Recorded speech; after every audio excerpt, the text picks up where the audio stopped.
Pitukto karon sa atong kasing-kasing ang banay sa usa ka baby nga taga Lagonglong, Misamis Oriental aron maluwas sa iyang delikadong kahimtang. Ani airport ni Cyril Chavez.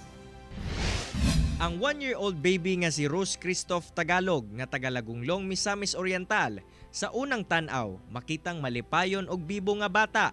Apan, luyo sa iyang mga pahiyom, aduna di siya'y balatian.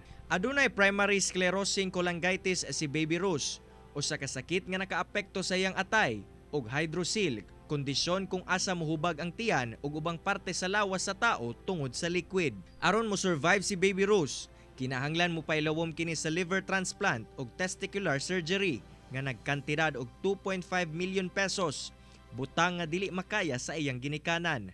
Dunay kambal si baby Rose apan siya lang ang dunay sakit. Kay ang atay ni baby gaanam na og kuan sir, nakadugmok na dito sa sulod.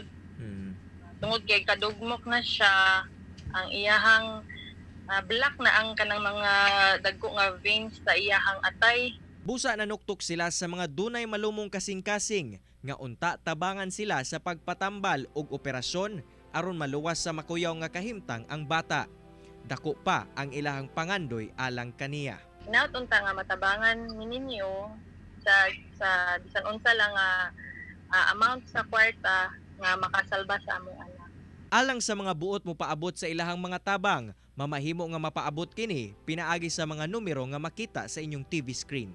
Ako, si Cyril Chavez para sa One Mindanao.